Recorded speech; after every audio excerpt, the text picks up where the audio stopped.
வணக்கம். வக்ரதுண்ட மகாகாய சூரியகோடி சமப்பிரப அவிக்னம் குருமே தேவ சர்வகாரியேஷு சர்வதா. தென்னாட்டுடைய சிவனே போற்றி, என் நாட்டவர்க்கும் இறைவா போற்றி. அன்பர்களே, நண்பர்களே, இந்த புத்தம் புதிய காணொளியில் உங்கள் அத்துணை பேரையும் சந்திப்பதில் மிக்க மகிழ்ச்சி கொள்கிறேன். இன்னைக்கு நம்ம பேச போகிறது புத்தாண்டு சிறப்பு பலன்கள். ஆங்கில புத்தாண்டு 2025 சிறப்பு பலன்கள் வரிசையில் 12 ராசிகளில் எந்தெந்த ராசிகள் கவனமாக இருக்க வேண்டிய ராசிகள். இந்த கவனமாக அப்போ நம்ம பொதுவாகவே ஆன்லைனில் இருக்கக்கூடிய பலதரப்பட்ட யூடியூப் சேனல்ஸில் நம்ம சேனலுக்கும் கடவுளுடைய ஆசீர்வாதத்தில் நமக்கும் நிறைய ஃபாலோவர்ஸ் இருக்கக்கூடிய காரணம், நம்ம ஆத்மார்த்தமாக இருக்கிறத உள்ளபடி ஸ்ட்ரைட்டாக பேசுகிறோம். அதனால் மற்றவங்க பேசலன்னு இல்லை, நிறைய பேர் பேசுகிறாங்க. மக்கள்கிட்ட ஒரு கனெக்ட் அது வரத்துக்கு முக்கியமான காரணம் என்ன அப்படின்னா, நாம் நம்பக்கூடியது உண்மையே சொல்லுவோம். இந்த பிடிச்சது விருப்பு வெறுப்பு அப்பாற்பட்டு இந்த ஏமாத்து வேலையெல்லாம் இல்லாமல் உண்மையை உறக்க சொல்லுவோம். எது நல்லா இருக்கோ நல்லா இருக்கு, எது நல்லா இல்லையோ நல்லா இல்லை, கவனமாக இருக்கணும், அவ்வளோதான். கெட்டதை பற்றி பேசணுங்கிற அவசியம் இல்லை. நல்லது நல்லாதுன்னு சொல்லுவோம், அப்படி தப்பாகுதுன்னா இந்த இடத்துல கவனமாக இருக்கணும்னு சொல்லுவோம். ஆக மக்கள் நமக்கு கொடுத்து வரக்கூடிய பேராதரவு, உங்களுடைய ஆசீர்வாதம் என்றென்றும் எனக்கு தேவை என்று கூறிக்கொண்டு இந்த புத்தாண்டு சிறப்பு பலன்கள் 2025 கவனமாக இருக்கக்கூடிய 3 ராசிகளை பற்றி பேச போகிறோம். 3 ராசிகள் கவனமாக இருக்கக்கூடியது எந்தெந்த ராசி? அதில் முதலிடம் வரக்கூடியது மீன ராசி. நான் ஒவ்வொரு ராசி பெயரை உச்சரிக்கும் பொழுது உடனே அந்த ராசிக்காரங்க போச்சு, எல்லாமே முடிஞ்சு போச்சு, இந்த ஆட்டிடியூடை தயவு கூர்ந்து விட்டுடுங்க. இந்த ஆட்டிடியூடோட இந்த வீடியோவை பார்க்காதீங்க. நெகட்டிவ் ஆட்டிடியூடோட இந்த வீடியோவை பார்க்காதீங்க. நம்பிக்கை இருக்கிறவங்க தான் வாழ்றதுக்கே லாய்க்கு. நம்பிக்கை இல்லாதவங்களுக்கு எதுவும் நடக்க போவதில்லை. உங்களையே நீங்கள் நம்பலை, கடவுள் எப்படி உங்களை நம்புவார்? நாம் நம்மை நம்பும் பொழுது தான் ஆண்டவன் நம்ம மேல் நம்பிக்கை வைப்பார். நம்ம சுற்றி இருக்கிறவங்க நம்ம மேல் நம்பிக்கை வைப்பாங்க. ஆக தயவு கூர்ந்து நெகட்டிவிட்டி வேண்டாம், பாசிட்டிவிட்டி. நாம் பேசக்கூடியது கேர்ஃபுல்லாக இருக்கணும், கவனமாக இருக்கணுங்கிறத பற்றி மட்டும்தான். முதலாவதாக வரக்கூடிய ராசி மீனராசி. 2025 நியூ இயர் ஆங்கில புத்தாண்டு. இந்த ஆண்டு 3 முக்கிய பயிற்சிகள் வருது.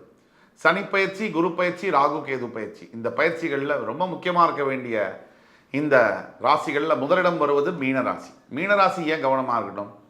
சிம்பிள். மார்ச் 29, 2025 கரெக்டாக கும்பராசியிலிருந்து மீனராசிக்கு திருக்கணித பஞ்சாங்கப்படி சனி பகவான் பயிற்சி ஆகிறார். நீங்கள் இந்த முக்கியமான பயிற்சியில் மீனராசிக்கு ஜென்ம சனி என்பது ஆரம்பமாகுது. இந்த மீனராசிக்கு பலன்கள் சொல்வதற்கு முன்னால், மீனராசிக்காரர்கள் என்னோட விரோதியோ நண்பனோ ரெண்டுமே கிடையாது. எனக்கு தெரிந்தவர்களை வச்சு நான் சொல்கிறேன் அப்படின்லாம் சில பேர் சொல்லுவாங்க. அவசியமே இல்லை.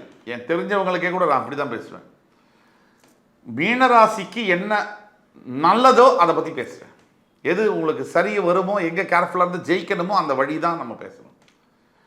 எவ்வளோ ப்ராப்ளம் வந்தாலும் அதை எப்படி மாற்றி சூட்சமமாக ஹேண்டில் பண்ணி ஜெயிக்கிறதுக்கு அதுக்கு உண்டான ஆன்சர்ஸ் தான் இந்த வீடியோவில் இருக்குது. மீனராசி சனி அப்படின்னா, உங்கள் மனசை சனி பிடிச்சிட்டார் அப்படின்னா அது 7.5 சனி.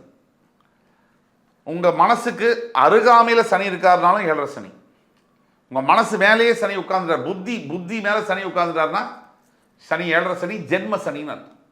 உங்கள் புத்தியை விட்டு விலகி அடுத்து வரக்கூடிய சிந்தனைகள்னு பாதத்துக்கு வந்துட்டார் அப்படின்னா அவர் பாத சனின்னு அர்த்தம்.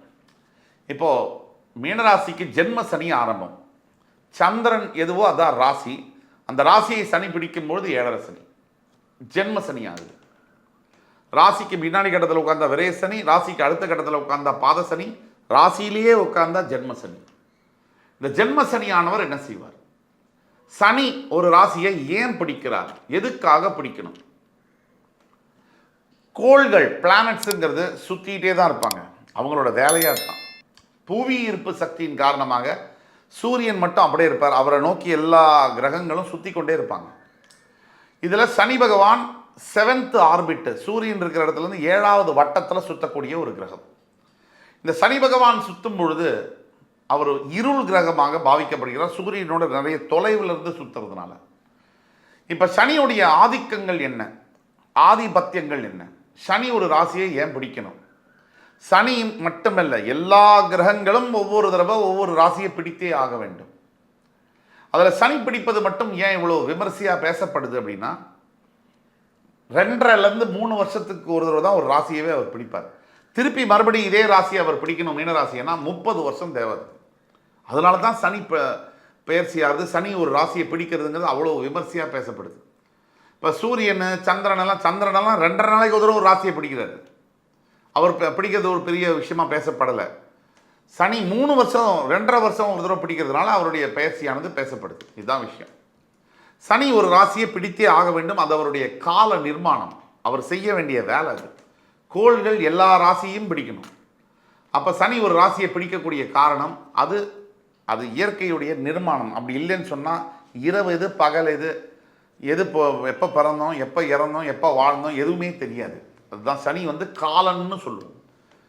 அப்போ காலன் என்ன பண்ணுவார், ஒரு ராசியை பிடிக்கிறார். பிடிச்சா என்ன எதுக்காக பிடிப்பார் ராசியை சனி பகவான் அப்படிங்கிறத பற்றி போனோம்னா, ஒரு ராசியை மந்தமடைய செய்வார். தன்னுடைய குணாதிசயத்தை அந்த ராசியின் மேல் புகுத்துவார் சனி பகவான். மீனராசிக்குன்னு ஒரு குணாதிசயம் இருக்கும், அது இப்போ வேலை செய்யாது. அந்த குணாதிசயம் போய் வேற ஒரு மைண்டு வரும். அதுதான் சனி பகவான் வரக்கூடிய ஜென்ம சனி. தன்னுடைய சுயத்தை இழக்கக்கூடாதுன்னு சொல்லுவோம். when wealth is lost, nothing is lost. when health is lost, something is lost. when character is lost, everything is lost ன்னு சொல்லுவோம். நம்மளுடைய சுயம் அப்படிங்கிறத நம்ம இழக்கிறதுக்காக தான் சனி பகவான் ஒரு ராசியை பிடிப்பார்.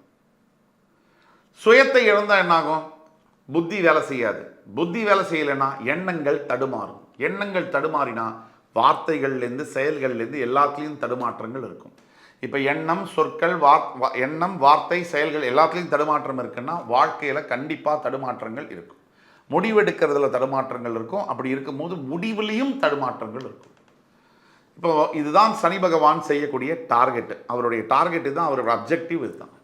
இப்போ மீனராசியை அவர் பிடிக்கிறார். என்ன பண்ணுவார்னா, மீனராசிக்கு சில எண்ண தடுமாற்றங்களை, வார்த்தை தடுமாற்றங்களை, செயல்களில் தடுமாற்றங்களை ஏற்படுத்த முயற்சி செய்வார். உடனே மீனராசி எல்லாம் காலி, அவங்களெல்லாம் முடிச்சிட வேண்டித்தான் அப்படிங்கிற அர்த்தம் இல்லை. முயற்சி செய்வார், கடுமையாக தன்னுடைய வேலையை செய்வார். மீனராசி என்பவர்கள் தன்னை காப்பாற்றி கொள்ள முடியும். அது எப்படிங்கிறத பற்றி பேசுவோம். முதல்ல மீனராசிக்கு ஏன் கவனமாக இருக்கணும், எதில் கவனமாக இருக்கணும் அதை பற்றி பேசுவோம். இந்த தலைப்பிலே கொடுத்துருக்கோம், கவலைப்படாதே கந்தன் துணைன்னு.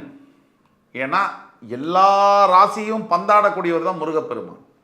எல்லா கிரகங்களையும் தன்னுடைய கண்ட்ரோலில் வச்சிருக்கக்கூடியவர் தான் முருகப்பெருமான். ஆகையினால் அதை பற்றி பேசுவோம். இப்போது முதல்ல எதில் தடுமாற்றம் வருங்கள்னா, எதில் கவனமாக இருக்கணும்னா, எண்ண சிதறல்கள் வரும், அதில் ரொம்ப கவனமாக இருக்கணும். அதே மாதிரி வார்த்தையை பேசாமல் இருக்கிறதே நல்லது. இப்போ நீங்கள் ஏதாவது நல்லது பேச போனாலும் அது தப்பாக வரும், வார்த்தை மாட்டிக்குவோம். வார்த்தையை விட்டுட்டோம்னா திருப்பி வாங்க முடியாது. ஆஃபீஸில் எஸ்பெஷலி குறிப்பிட்ட வேலை செய்கிற இடத்துல ரொம்ப கவனமாக இருக்கணும். செயல்கள், நான் இவனுக்கு கேரண்டி கையெழுத்து போட்டு நான் இவனுக்கு வாழ்க்கையை முன்னேற்றி காமிக்கிறேன், இவன் பாவம் கஷ்டப்படுறான், என்கிட்ட ஹெல்ப் கேட்குறான், நான் 1 லட்சம் சம்பாதிக்கிறான், அவன் 20,000 சம்பாதிக்கிறான், இவனுக்காக நான் ரெக்கமெண்டேஷன் பண்ணுறேன், நீங்களும் சேர்ந்து ஜெயிலில் போய் வருவீங்க. அது மாதிரி ஆகும். அது ரொம்ப கவனமாக இருக்கணும். இதெல்லாம் வேணாம். 2 வருஷத்துக்கு தான தர்மங்கள்லாம் நான் சொல்கிறேன். உங்கள் கீழே இருக்கிறவங்களுக்கு தானம் பண்ணணும். அன்றாட ஏழை மக்கள், சாப்பாடுக்கே இல்லாதவங்க, துணிமணியே இல்லாதவங்களுக்கு தானம் பண்ணணும். உங்கள் கூட இருக்கிறவங்களுக்கு தானம் பண்ணணுங்கிற அவசியம் இல்லை. 1. 2. 3வது எதில் கவனமாக இருக்கணும், உடல் ஆரோக்கியத்தில் ரொம்ப கவனமாக இருக்கணும். ஜென்ம சனியாக வரும்போது அடிவயிறு சம்பந்தப்பட்ட பிரச்சனைகளை ஏற்படுத்தலாம், நரம்பு சம்பந்தப்பட்ட பிரச்சனைகளை ஏற்படுத்தலாம், ரத்த சோகை, அனிமிக்காக இருக்கிறது போன்ற ஹீமோகுளோபின் ப்ராப்ளம்லாம் ஏற்படுத்தலாம். ரொம்ப ரொம்ப கவனமாக இருக்கணும் மீனராசி அன்பர்கள். ஆரோக்கியம் இதெல்லாம் சொன்னேன். எதில் இன்னும் கவனமாக இருக்கணும், வேலை செய்கிற இடத்துல, சார் 7 வருஷம் ஆச்சு சார், இன்னும் ப்ரமோஷனே கூட, I don't like this job, இதெல்லாம் பண்ணாதீங்க. இப்போ இருக்கிற வேலையும் போயிடும், பறக்கிறதும் போயிடும், இதெல்லாம் பண்ணாதீங்க. இருக்கிற வேலையில் கம்முன்னு ஒரு 2 வருஷத்துக்கு தாக்காட்டிடுங்க. அதுக்கப்புறம் சூப்பர் வேலை கிடைக்கும். இந்த நேரம் வரும்போது நம்ம பார்த்துக்கலாம். அதே மாதிரி திருமணம் வரன் போக போகிறீங்க, இந்த நேரத்தில் கொஞ்சம் தள்ளி போடுறது நல்லது. அப்படியே மீறி திருமணம் பண்ணணும்னு சொன்னால் ஜாதக பொருத்தம் 1க்கு 3 தடவை பார்த்து பண்ணுறது நல்லது. கீழே கொடுக்குற வாட்ஸ்அப் நம்பரில் எங்களை காண்டாக்ட் பண்ணிங்கன்னா ஆன்லைன் கன்சல்டேஷன் பண்ணி தருவோம். நாங்கள் இப்போ சொல்லக்கூடிய இது எல்லாமே பொது பலன்கள். 30லேருந்து 40% ஒர்க் பண்ணும், 50லேருந்து 60% உங்களுடைய பிறப்பு ஜாதகத்தில் இருக்கக்கூடிய பலன்கள் தான் வேலை செய்யும். அதனால் அப்பாயின்மெண்ட் வாங்கி உங்களுக்கான கரெக்டான ப்ரெடிக்ஷன்ஸை நீங்கள் கேட்டுக்கலாம். அதே மாதிரி இந்த கல்யாணம் சம்மந்தப்பட்ட விஷயத்தில் பணம் கொடுக்கல் வாங்கலில் ரொம்ப ரொம்ப ரொம்ப ரொம்ப ஜாகிரதையாக இருக்கணும். அதே மாதிரி எஸ்பெஷலி மீனராசிக்கு எதில் ஜாகிரதையாக இருக்கணும்னா, இப்போ சொல்ல போகிற பாயிண்ட் ரொம்ப முக்கியமான பாயிண்ட். எனக்கு கல்யாணம் ஆயிடுச்சு, நல்லா போயிட்டுருக்கு, நல்ல மனைவியோ நல்ல மனைவி இல்லையோ, நல்ல கணவனோ நல்ல கணவன் இல்லையோ, தயவு செய்து வேற ஒரு ஃப்ரெண்டு, வேற ஒரு நட்பு ஆறுதலாக இருக்குது அப்படின்னு காஃபி சாப்பிட்டோம், just like that hi hi பேசிக்கிட்டோம், அங்கேருந்து ஆரம்பித்து தெருவில் கொண்டு போய் நம்மளை நிறுத்திடும் ஏழரை சனி சமயத்தில். இதுக்கு மேலே சொல்ல முடியாது. நீங்கள் ரொம்ப கவனமாக இருக்க வேண்டியது கல்யாணத்திலும் திருமணத்திற்கு அப்பாற்பட்ட ஃப்ரெண்ட்ஷிப்பில் ரொம்ப ரொம்ப ரொம்ப ரொம்ப ரொம்ப ரொம்ப கவனமாக இருக்க வேண்டும். அது ரொம்ப நம்மளை வந்து சந்திக்கு எடுத்துகிட்டு வந்து விட்டுரும். இருக்கிறதும் போச்சு, பறக்கிறதும் போச்சு, ரொம்ப பிரச்சனை, பேர் கெட்டு போய் டேமேஜ் ஆகி, ஃபினான்ஷியலாக லாஸ் ஆகி, ஃபிசிக்கலாக டேமேஜ் ஆகி, எமோஷ்னலாக இப்படி பண்ணும். ரொம்ப கவனமாக இருக்க வேண்டும். பல்ல கடிச்சிட்டு அடுத்த 2 வருஷம் இருக்கணும். 2 இது இந்தந்த விஷயத்தெல்லாம் மீனராசி கவனமாக இருக்கணும் அப்படின்னு சொல்லிக்கொண்டு, அடுத்த முறை காணொலியில் உங்களை எல்லாம் சந்திக்கும் வரை உங்களிடமிருந்து விடைபெறுவது உங்கள் சுபாஷ் பாலகிருஷ்ணன். நன்றி, வணக்கம், வாழ்க வளமுடன்.